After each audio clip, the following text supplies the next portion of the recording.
कश्मीर को विशेष राज्य का दर्जा दिए जाने वाले आर्टिकल 370 को रद्द को सुप्रीम कोर्ट की संविधान पीठ ने रद्द कर दिया था। अब उस फैसले के खिलाफ दायर समीक्षा याचिकाओं को सुप्रीम कोर्ट ने खारिज कर दिया। इस दौरान सुप्रीम कोर्ट ने क्या कुछ कहा, आइए जानते हैं इस वीडियो के माध्यम से। Hello everyone, welcome back to Judiciary अड्डा।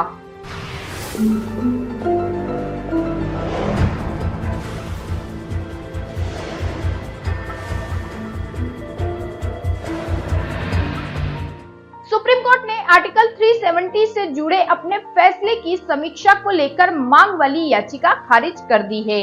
सीजेआई डीवाई चंद्रचूड़ की अध्यक्षता वाली पीठ ने कहा कि समीक्षा याचिकाओं पर गौर करने के बाद पाया गया कि रिकॉर्ड पर स्पष्ट रूप से कोई त्रुटि नहीं है।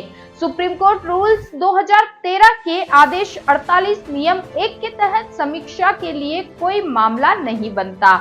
ऐसे में अनुच्छेद 370 को लेकर समीक्षा याचिका खारिज की जाती है। 5 जजों की पीठ ने जस्टिस संजीव खन्ना, बी.आर. गवई, सूर्यकांत और एस.एस. बोपन्ना भी शामिल थे। पहले नंबर पर पीठ ने समीक्षा याचिका को खुली अदालत में सूचीबद्ध करने और व्यक्तिगत रूप से हाजिर होने और बहस करने की अनुमति मांगने वाले आवेदनों को खारिज कर दिया। 11 दिसंबर 2023 के अपने ऐतिहासिक फैसले में संविधान पीठ ने सर्वसम्मति से मोदी सरकार के अगस्त 2019 के फैसले पर अपनी मंजूरी की मोहर लगा दी। इसमें अनुच्छेद 370 को हटाकर जम्मू कश्मीर का विशेष दर्जा समाप्त करने का फैसला किया गया था। जस्टिस कौल 25 दिसंबर 2023 को रिटायर हुए, जिसके बाद जस्टिस बोपन्ना सहित एक पुनर्गठित पीठ ने समीक्षा की याचिकाओं पर फैसला किया। पिछले दिसंबर में पीठ ने 3 अलग अलग लेकिन एक मत निर्णयों में जल्द से जल्द राज्य का दर्जा बहाल करने का आदेश दिया। केंद्र शासित प्रदेश जम्मू कश्मीर में विधानसभा चुनाव कराने के लिए 30 सितंबर 2024 की समय सीमा तय की गई। साथ ही तत्कालीन राज्य से लद्दाख को केंद्र शासित प्रदेश बनाने के केंद्र के फैसले की वैधता को भी बरकरार रखा।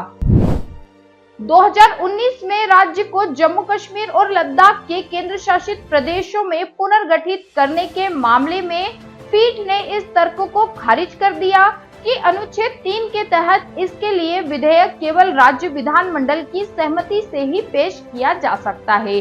पीठ ने कहा कि उसने पिछले मामलों में कहा था कि राज्य विधानमंडल की ऐसी सिफारिश केवल अनुशंसात्मक है और संसद पर बाध्यकारी नहीं है। इसके अलावा सुप्रीम कोर्ट ने कहा कि राष्ट्रपति के पास यह घोषणा करने या अधिसूचना जारी करने की शक्ति है कि जम्मू कश्मीर की विधानसभा के भंग होने के बाद भी अनुच्छेद 370 का अस्तित्व समाप्त हो जाएगा। इसमें कहा गया कि ऐतिहासिक संदर्भ को देखते हुए अनुच्छेद 370 एक अस्थायी प्रावधान था। शीर्ष अदालत ने अपने फैसले में भारत के चुनाव आयोग से 30 सितंबर 2024 तक जम्मू कश्मीर विधानसभा चुनाव कराने के लिए कदम उठाने को भी कहा था। ऐसे ही डेली लीगल अपडेट्स के लिए हमारे YouTube चैनल को सब्सक्राइब करें और तुरंत नोटिफिकेशन पाने के लिए बेल आइकॉन प्रेस करना ना भूलें। यदि आप हमें Facebook या Instagram के माध्यम से देख रहे हैं तो हमारे पेज को फॉलो जरूर करें। जल्दी मिलेंगे अगले वीडियो में।